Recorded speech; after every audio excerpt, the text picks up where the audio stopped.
And we're live. So, hey guys, it's Angela with North Carolina School Choice, and just want to remind you, if you like this sort of content about school choice issues and expanding choice options in the state of North Carolina, just want to encourage you to go to northcarolinaschoolchoice.com, scroll down to the bottom, fill out your information on the very short form, and subscribe to the website so we can connect with you directly in the future. And another way you can connect is to subscribe to the YouTube channel where we are bringing you content about these issues. So today we have Izzy Humphreys again. You've seen her before. Izzy is a homeschooler in North Carolina. She's 13 years old, and we just got done watching a homeschooling broadcast where it was kind of in a response to Elizabeth Bartholet's presumptive ban on homeschooling. So Izzy, being a homeschooler, we took some notes and we have a couple of follow-ups. So welcome Isabella, or AKA Izzy, to the broadcast. And if you have someone young who would like to get involved, send them our way and we can collaborate with Izzy and other kids in the area.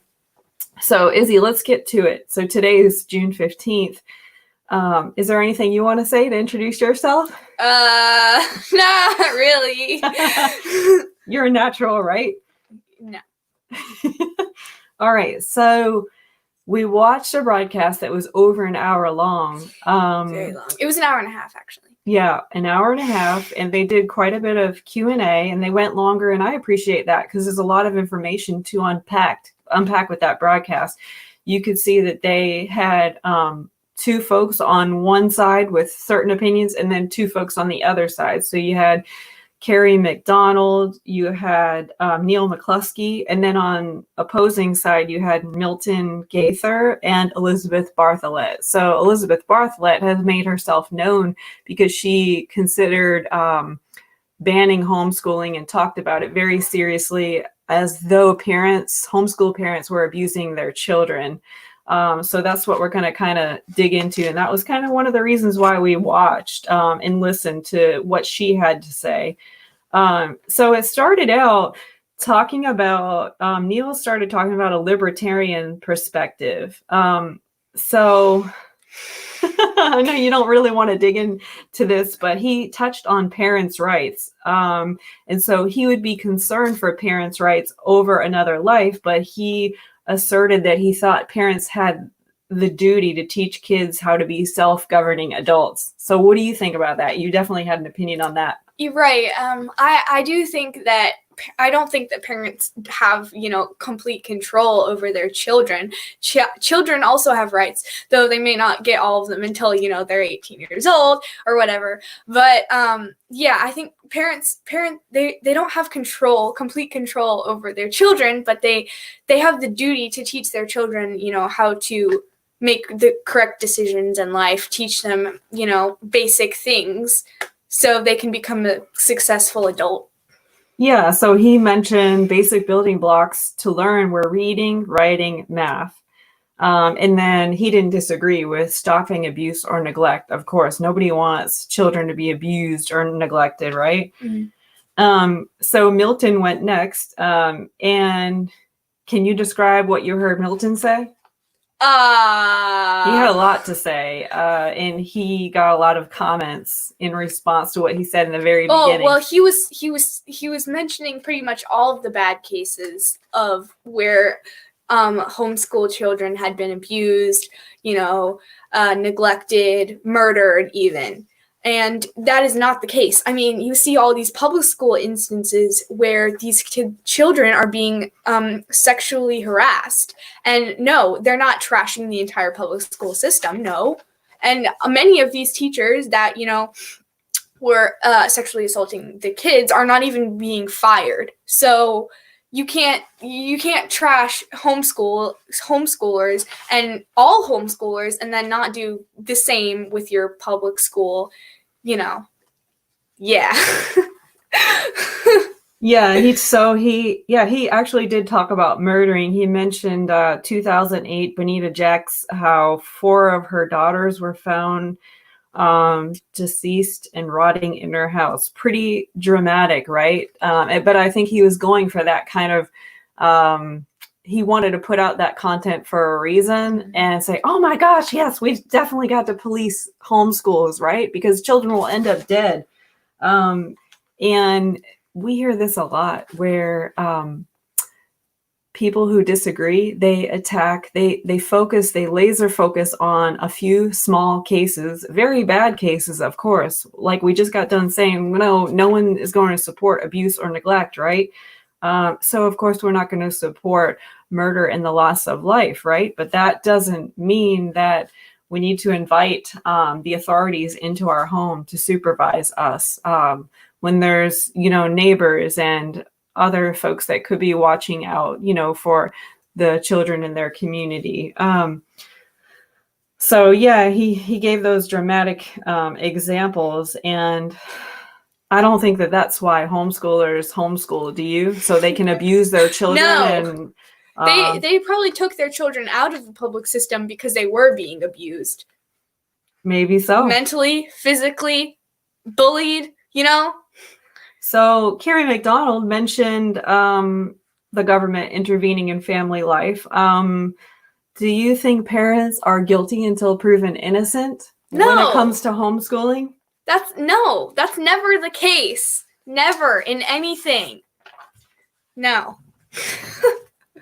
Do you feel isolated from culture? No, Being a absolutely homeschooler? not. I don't. And, sometimes I wish I was isolated from culture because some cultures, like, okay, they were talking about how, yeah, we need to force socialization on homeschoolers. They need to, take classes at their local public schools so they can be around other kids. I don't want to be around those other kids. I want to be around people that I like to hang out with. I mean, you as an adult, do you go hang out with the people that you find, unfriendly? No, you're not forced to hang out with anyone.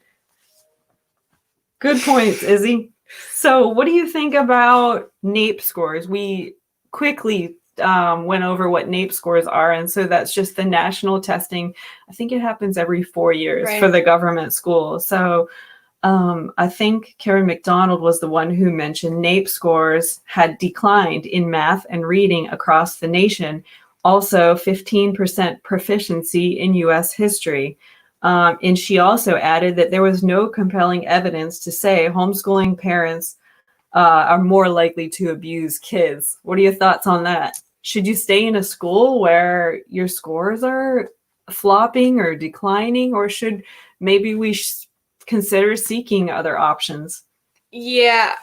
So how do I put this? So I remember when I was in school, which, maybe that's different because it was in elementary, but I had no history. I remember learning nothing in history class at all. I don't remember anything from science. All I remember is math and, reading or whatever. But now history is a subject that I enjoy, and it's something that I think a lot of kids and, teenagers and adults know nothing about. Like, a lot of kids my age don't even know, like, the first 5 presidents. A lot of them don't even know the First Amendment. Like, the First Amendment. We've seen a lot of adults don't know the First Amendment. Yeah. Oh, and I was reading a book yesterday, and it was like over 50% of 18 to 24-year-olds don't know the 19th Amendment, I'm pretty sure it's the 19th Amendment, which gives women the right to vote. So, So, what do you think about the riskiness of raising kids in isolation? I think Bartholet said it's risky. She says it was risky because they need diversity in their, and they don't, their parents are forcing their opinions on their children and raising them so they don't know anything but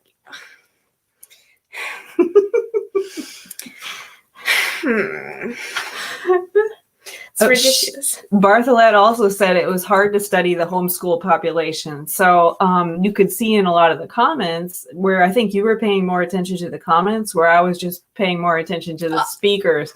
What'd you notice in the comments when she was talking about studying this population, and what went through your mind?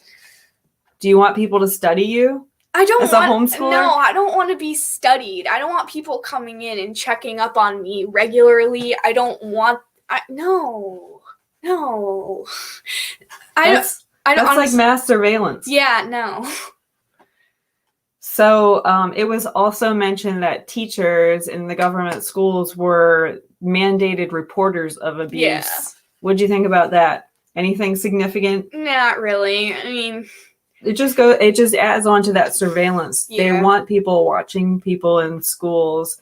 So just like how we're all being tracked on our phones right now. Are you going to read 1984 after this? I've listened to parts of it.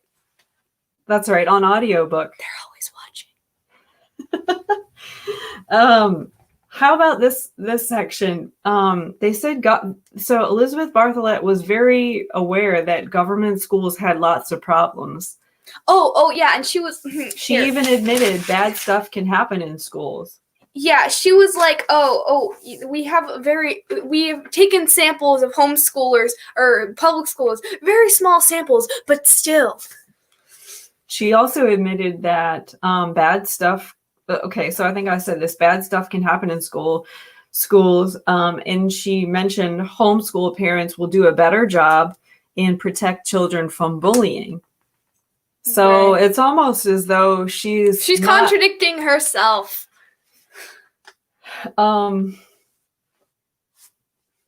Let's see. I think Carrie McDonald said government schools not safe for many.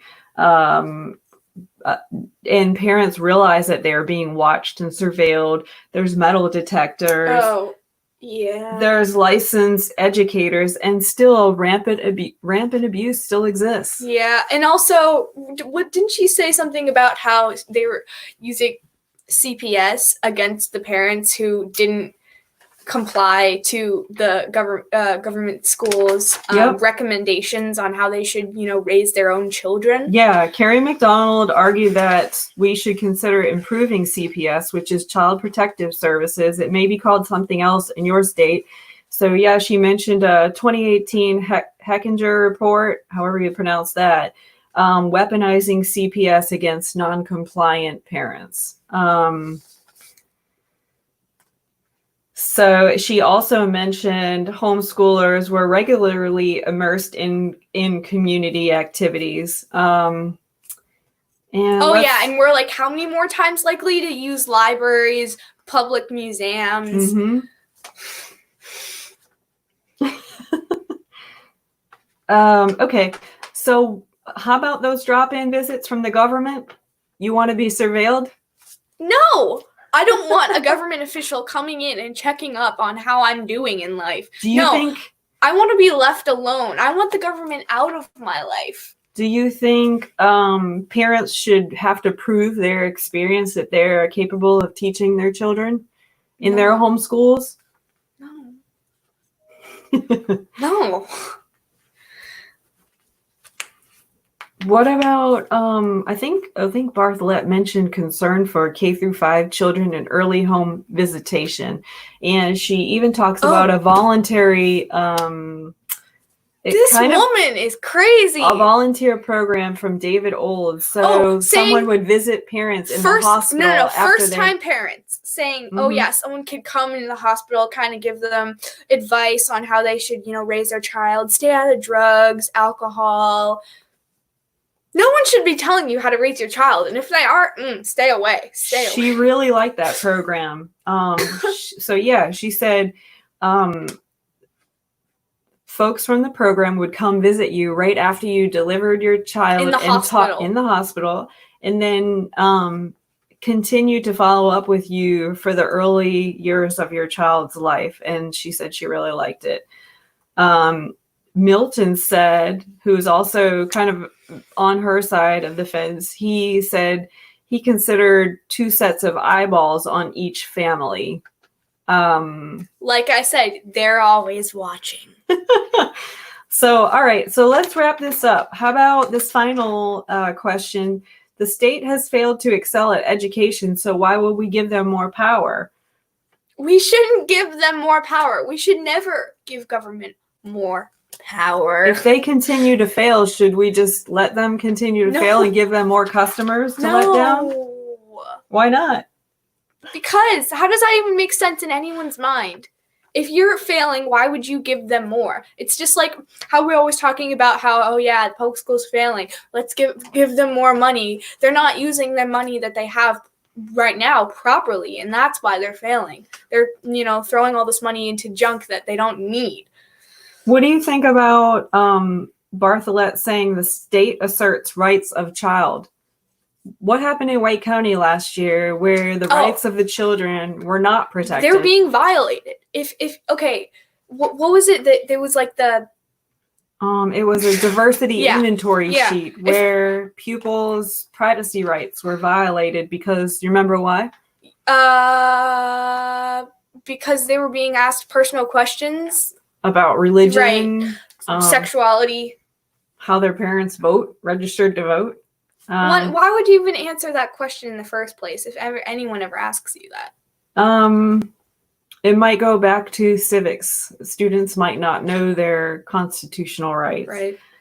First Amendment. All right. And all the other amendments. So let's close this out with the mentioning from Homeschool Legal Defense Association. Do you think parents should have complete power over their homeschools and no regulation? Well, I mean, there should be. That's Elizabeth Bartholet's words. Minor regulation, but not like absurd. Like, oh yeah, send your child to, the public school twice a week so they can have forced socialization. Yeah, no. Good point. Well, thank you so much for sharing with us again, Izzy. You're doing a great job. And can you tell everybody where they can tune in? Yeah, tune in for more. Subscribe on YouTube. Go to NC School, North Carolina School Choice, or NC School Choice. And thanks for watching. And wait, if you go to NC School Choice, scroll all the way down to the bottom of the page, and you can get notifications. And yeah, thanks for watching.